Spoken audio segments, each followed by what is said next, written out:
Okay, so I want to end this talk with a discussion on dreams because, as we saw earlier, I think there's more to this chart than meets the eye. And I want to contextualize this by, using something we're very familiar with, which is the world map. This is something we've known since childhood, geography and all that. But what if I told you that this map is actually wrong? That this map is actually distorted? So this world map is actually the handiwork of a fellow named Gerard Mercator back in the 16th century. And Mercator devised this method of displaying the countries that are on a globe, sorry, flat earthers, and finding a way of, putting them on a flat 2x2 map. So the result of this is actually the map as we know it, but the distortion is countries near the equator tend to look squished, while the countries that are kind of in the poles get blown up. So one of the best ways to appreciate this would be a website called thetruesize.com, which allows you to move countries around the map to see how they would get distorted by the Mercator projection. The other benefit of using the true size is it actually allows you to compare the actual sizes of countries with each other. And it's really one of my favorite pastimes. I want to share some of those plots to you right now. For example, this is Hong Kong, the entire country of Hong Kong and Singapore, or rather District of China, rather, against Manila. So Singapore is roughly the size of NCR. It's an entire country the size of our city. And Hong Kong is about the size of Manila plus Bulacan. I should give you some, reason for pause about the relative sizes of countries. You see, we consider Singapore and Hong Kong to be first world, but they're no larger than our capital city in the Philippines. This is the countries of Taiwan, Ireland, and Korea, which are just about the size of northern Luzon, if you think about it. And we look very highly on these countries, for example.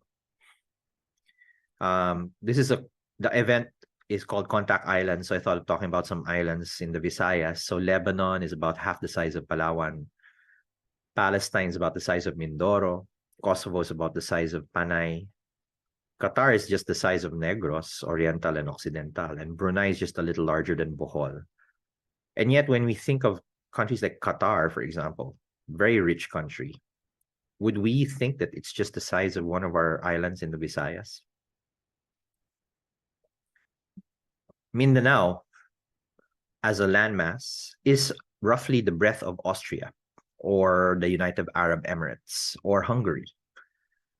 These are really big, European, Middle Eastern countries.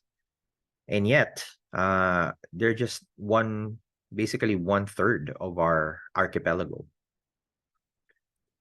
So a few days ago, we all celebrated according to everyone, the stunning and surprising win of the Philippines in the FIFA World Cup women's football. And I'm one with the country in congratulating our women's team for doing this. When I saw this shared on LinkedIn, there was actually a comment. I didn't catch the screenshot anymore, but it went something like, the little country that could, talking about the Philippines, obviously. I'm sure there wasn't any malice intended with this comment, but actually, if we go back to the true size, Philippines is roughly the length of New Zealand, plus. We're larger than the United Kingdom. We're about the same size as Japan.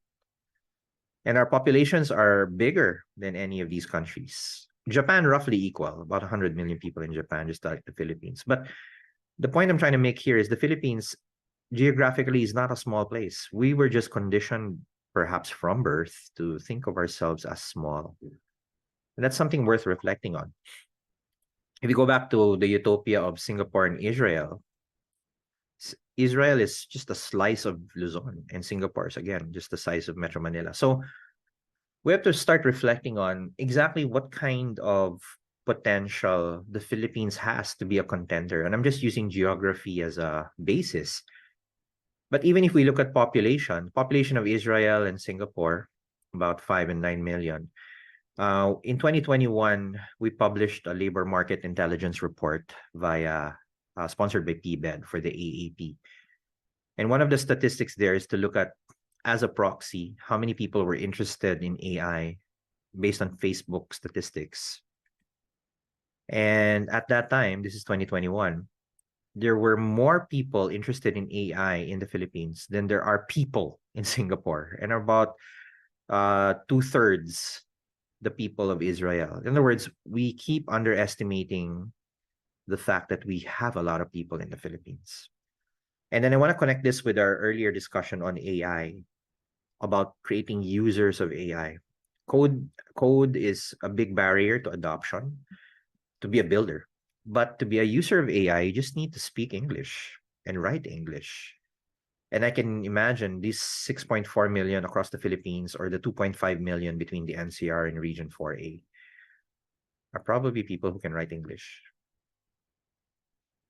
So I want to close with this. I don't, there's talk about AI becoming sentient or independent. I don't think AI really cares what we think at the moment. It just does what we prompt it to do. I think the bigger gap that we need to change is our mindset about thinking small. Philippines is not small. Philippines is big. And just like in women's soccer, we can be a contender in many other fields if we decide to. So when we're ready to stop thinking small and start acting big, AI will act accordingly.